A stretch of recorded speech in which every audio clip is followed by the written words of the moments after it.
salut tout le monde, bienvenue dans cette nouvelle vidéo. J'espère que vous allez bien. Aujourd'hui au garage, on s'est dit, on fermait le garage et on s'est dit, bon, il y en a quand même beaucoup, mais beaucoup de quoi? Eh ben écoute, on va leur montrer parce que c'est un sujet, on s'est dit, ça pourrait vous plaire. D'habitude, c'est le contraire. Ça veut dire que, enfin pas le contraire, mais disons qu'il y a plus de Mustang. Et là, on s'est fait envahir de... Et là, on s'est fait envahir de Corvette. Donc on s'est dit, tiens, on va vous montrer un petit peu les différentes Corvettes qu'on a, les années. Il y a des Corvettes, elles sont un peu plus spéciales que d'autres, on va dire. Oui, surtout une en particulier. Et ben, viens, on commence par la... Allez, on commence par la première. Est-ce qu'on cache la... Est-ce que tu veux qu'on cache... Enfin, qu'on fasse la dernière, genre le top du top? Et on peut ne pas forcément montrer celle qui est au milieu, celle qui est juste derrière moi que tu vois pas. Tu veux la montrer en dernier? Ouais, j'aimerais bien. Ouais. Bon, bah vas-y, on monte. On la montre en dernier. On commence par celle-là, j'aime bien. Donc, Corvette C3. Corvette C3 1981. Donc, c'est les dernières phases de C3. Sachant que on y reviendra un peu plus tard, mais il y a à peu près 4 phases sur la C3. Donc, on retrouve évidemment les jantes caractéristiques des derniers modèles. Bon, moi, ce que je voulais vous montrer, c'est quand même quelque chose de très dangereux. Voilà. Ah, oui. Si vous avez des pneus comme ça hein, sur votre véhicule, eh ben, changez-les tout de suite. Ouais, c'est pas souvent, mais bon, bref. Ça, c'est un véhicule qui est disponible à la vente, voilà, chez nous. Qui va être disponible, évidemment, avec quelques réparations. Ouais, elle a besoin d'un peu d'amour, mais bon, c'est quand même...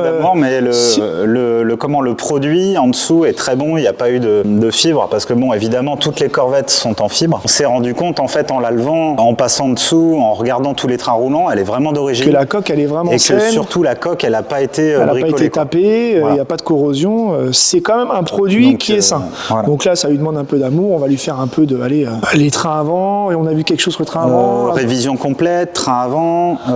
Train avant, il y a la direction qui a un peu de jeu, évidemment. Va y avoir les tirants de carrossage à l'arrière, qui sont une maladie un peu connue des Corvettes C3. Un peu de rafraîchissement intérieur, de nettoyage. Ben voilà, c'est un produit que vous allez retrouver bientôt en vente au shop. Ok. Allez, on enchaîne avec. On continue. Excusez-nous, hein, il y a plein de choix là. Donc, alors, Corvette C3 toujours. Alors, par contre, là, on passe sur une 73.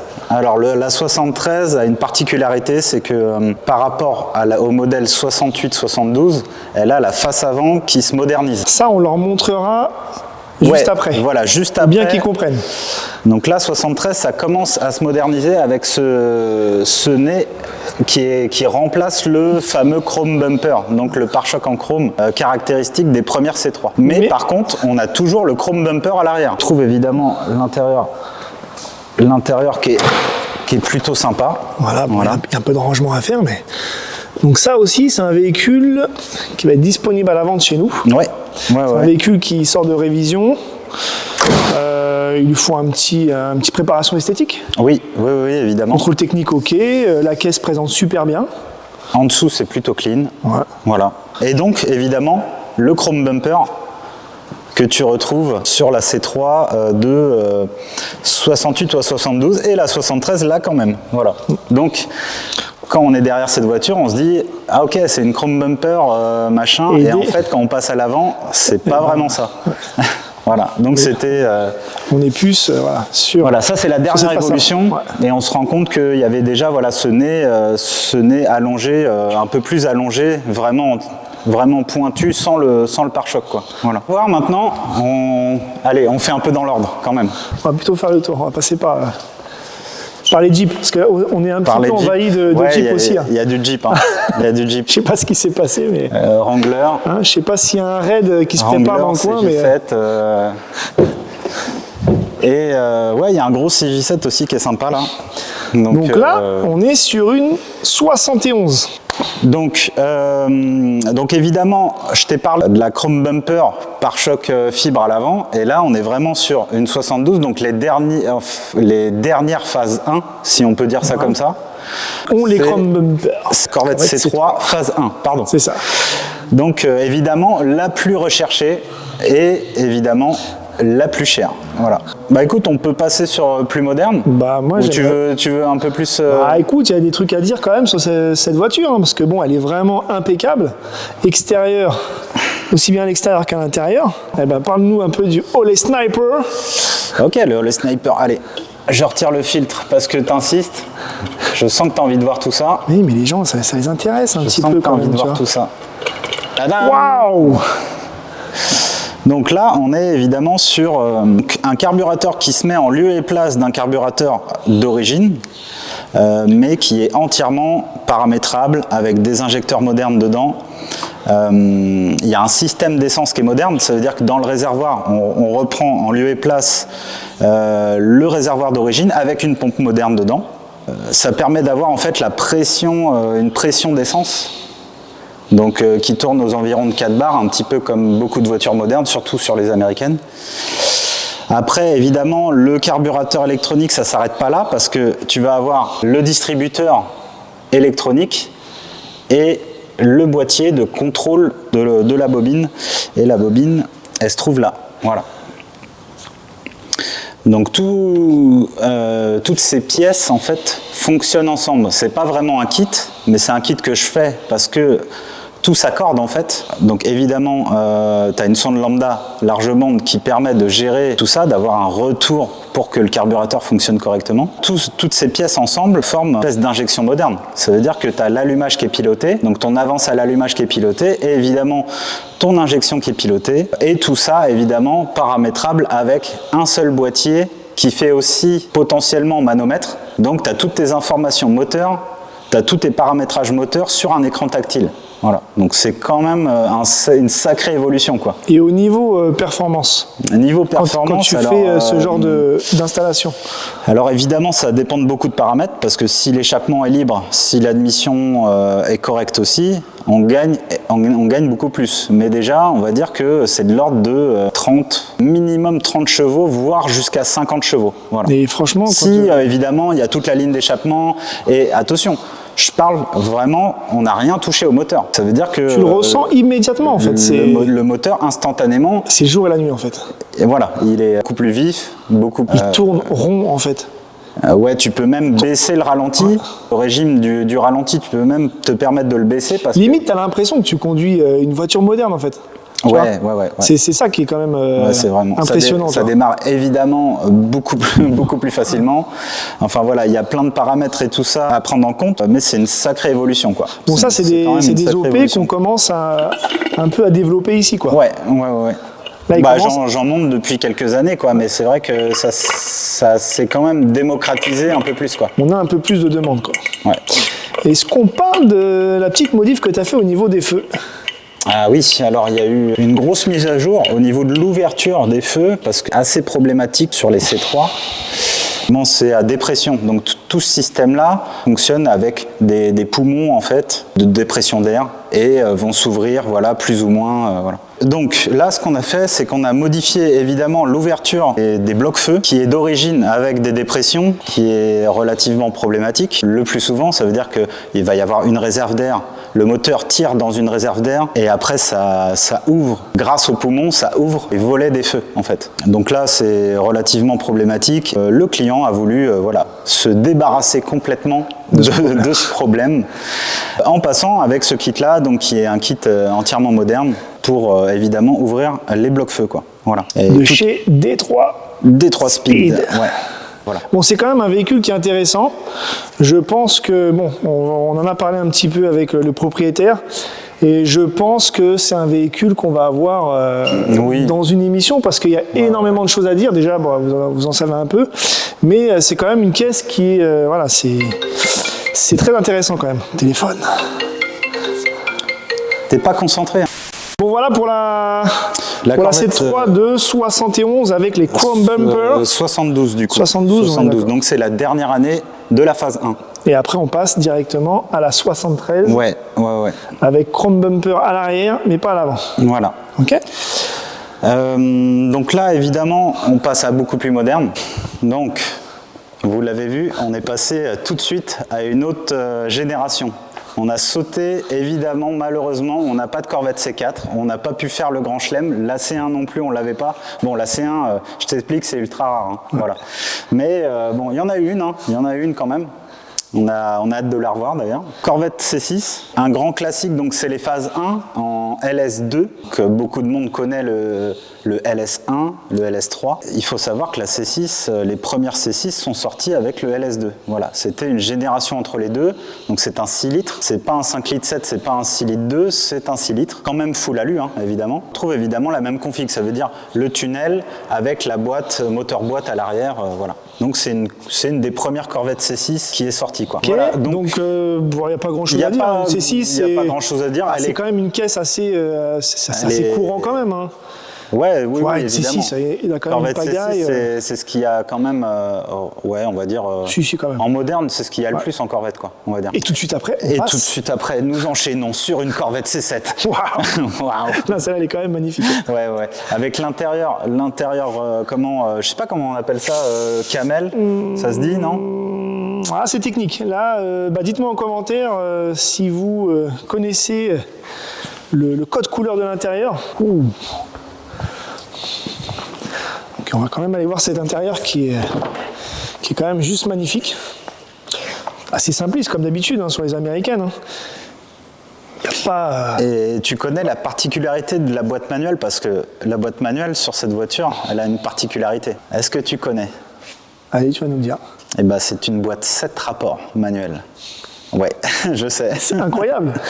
T'aimes bien Fast and Furious? Bah là, t'es servi. Donc il y a bien effectivement une boîte 7 rapports manuelle sur la Corvette C7. Non, le combo il est quand même cool. Hein. Ouais, j'adore. Gris avec l'intérieur caramel, on va dire. Je t'en invente des mots hein, à chaque fois. Caramel mou. Ah, les étriers aussi, je sais donc, pas si... super sympa, évidemment. Si le jaune, ça fait un petit peu trop ou pas, dites-nous. Si ça vous plaît, étrier en jaune. Toi, ça te plaît, toi, les étriers jaunes ou pas?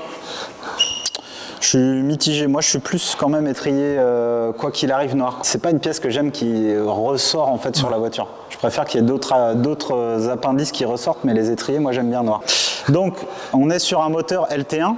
LT1 6 litres 2, donc ils ont repris la même cylindrée évidemment que la C6, donc la C6 phase 2 on va dire, donc là c'est pas un LS3, là c'est un LT1 et du coup le LT1 c'est la première génération qui passe en injection directe sur les moteurs Corvette. Il y a toujours l'arbre à cam central, hein. Ça on en a une la dernière fois, elle a été jaune. Ça. Avec un arbre à cam, laisse tomber. Un arbre à cam, la caisse, vraiment de boucher. Ah ouais, c'était. Tu démarres déjà, t'as peur. Tu sais qu'il va se passer quelque chose. Ah, je me suis fait peur. Non, c'est pas pour tout le monde. C'est quand t'es pas prêt, tu vois, tu démarres ça, tu dis non. Ouais. Donc super moteur, hein, évidemment, ça change pas. Ils ont vraiment fait une évolution qu'il fallait, on va dire. Donc plus de chevaux, plus de couple, moins de consommation aussi quelque part. Donc super modèle. Et c'est dommage parce que il y a pas longtemps on avait une C8. Oui, exactement, ouais. C8 qui a rien à voir. Évidemment, c'est complètement une autre voiture pour moi. C'est mon avis perso, mais moteur arrière, bon, c'est plus du tout une Corvette. Parce que voilà, la Corvette c'est toujours le grand capot, le V8, la voiture qui est équilibrée. Après, je dis pas, évidemment, la C8 est équilibrée, c'est une voiture moderne, mais ça perd un petit peu le petit cachet de la Corvette. Son cachet. Du pur sang américain, quoi. C'est devenu concurrente, on va dire. Une concurrente des voitures à moteur central arrière. Hein. Ça va être tout ce qui est Audi R8. J'ai peut-être pas envie de dire ça, mais Ferrari ou Lambo, ça, mais tu peux le dire. Hein.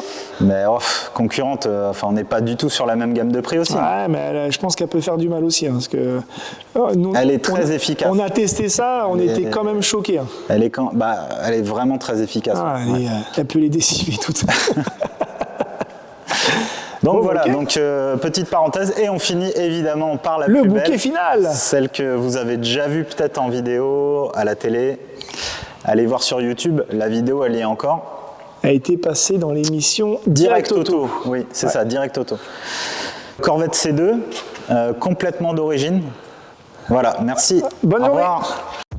Oh, ça va si on n'a plus le droit de faire de blagues ici. Putain. Donc Corvette C2. Donc Corvette C2 Pro Touring qui prend l'appellation Pro Touring. Évidemment, si vous connaissez la différence, vous savez que Le Pro Touring, c'est en plus du châssis, ça va être moteur et boîte moderne. Bon, quand même, les gens, ils veulent voir un peu ce qui se passe en dessous. Allez. Alors, attends. Voilà. On était déverrouillé. Et voilà. Hop.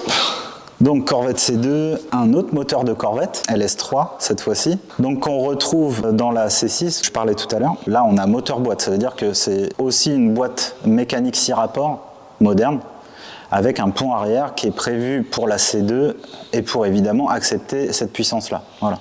Et comme boîte de vitesse, on a une Tremec T56 Magnum qui est très réputée, qui est très connue aux États-Unis. Il faut savoir qu'il n'y a pas beaucoup de boîtes manuelles aux États-Unis. Il y a vraiment Tremec, c'est le monopole des boîtes manuelles qui sont montées. Ça va être sur les Mustangs, ça va être sur. Enfin, les Mustangs, attention, les Mustangs. 5e génération. Va y avoir la Shelby GT500 5e génération aussi qui va avoir une Tremec. Va y avoir évidemment tout ce qui est Corvette. Corvette C5 et C6. Disons que voilà, il y a beaucoup de. Bien entendu, tout l'intérieur a été refait, la sellerie. On va pas trop vous en dire quand même, on vous montre, mais bon, je pense que c'est quand même une caisse que vous connaissez. Mais là, on va essayer de voir avec le propriétaire. Je pense que c'est une voiture qu'on va avoir. La voir plus en détail. Dans l'émission The Speed Shop TV. Ouais. Ouais, je pense que c'est quand même... Oui. Bon, allez, on s'arrête là alors. Je pense qu'on va s'arrêter là. On s'arrête là. Parce qu'il y a énormément de choses à dire. Faut faire une vidéo dessus, en fait. Oui. Elle mérite largement sa place. Mais elle se retrouve là, au milieu de ses cousines, quoi. Ouais. Et ben voilà, on a fait le tour. Voilà, ouais, on a fait le tour. Bon, bah, j'espère que ça vous a plu, ce petit tour de spécial Corvette, on va dire. Après, on peut vous faire un petit tour de Jeep aussi, si vous aimez bien les Jeeps. Allez. Dites-nous en commentaire si vous aimez bien les Jeeps. Parce que là, on en a 3 quand même. Ouais. Il n'y en avait jamais. Il n'y en avait jamais. Et là, il y en a 3 d'un coup. Je sais pas. Et c'est pareil pour les Corvettes. D'habitude, c'est beaucoup. Enfin, c'est beaucoup. On va dire que c'est quand même parce que. Il y a quand même une très belle Mustang. Il n'y en a pas beaucoup, mais il y en a une très belle. Ouais, mais là, en fait, elle se retrouve un petit peu en infériorité numérique. Elle fait pas la même. Pour une fois. Là, tu vois, elle tremble comme ça. Là. Mais bon, elle est belle, donc voilà. Elle est très belle. Fastback 66, noir, intérieur rouge. La config, elle est vraiment pas mal. C'est très rock'n'roll, quoi. Et c'est une voiture qu'on va retrouver en vente prochainement. Petit moteur sympa quand même. Il y a un petit moteur sympa. Tout l'allumage est neuf, il y a les culasses alu, il y a la ligne d'échappement. Non, il y a quelques pièces sympas. Il y a vraiment quelques pièces sympas, quoi. Eh ben ok, écoute, on va conclure là-dessus, moi je dis. Allez. Voilà, écoute, pour une fois qu'on a des Corvettes. Bon, est-ce que ça t'a plu ce tour de Corvette? Ce Corvette Tour. Corvette Tour, allez. Non, c'était cool. Ouais. Ah, ça change un petit peu quand même. Et puis là, c'était tout aligné et tout. On s'est dit, bon, vas-y, viens, on leur fait une petite vidéo avant de partir. C'est assez rare d'en avoir autant quand même. C'est vrai. Voilà. Et bien les amis, voilà, c'était une petite vidéo comme ça pour vous montrer un petit peu les différentes Corvettes qu'il peut y avoir. Donc dis-moi en commentaire si tu aimes les Corvettes ou si tu préfères les Mustangs, parce que là les Mustangs, là je sais pas, elles roulent toutes, elles n'ont pas de problème en ce moment. Ouais, je pense qu'en fait c'est ça. Mais bon, là il fait beau, elles vont revenir nous voir, c'est sûr et certain. Oui, je pense que la prochaine fois ça va être une invasion de Mustangs, c'est ça? Ah bah, je te cache pas, c'est sûr. Ok les amis, bon nous on vous laisse là-dessus. Ouais, merci à tous. N'oubliez pas de vous abonner, like, partage un maximum et puis commente, raconte-nous ta vie. On compte sur toi. On te répondra, t'inquiète pas. Ok. Ouais. Bon, on vous dit à plus. Allez, ciao. Allez, ciao.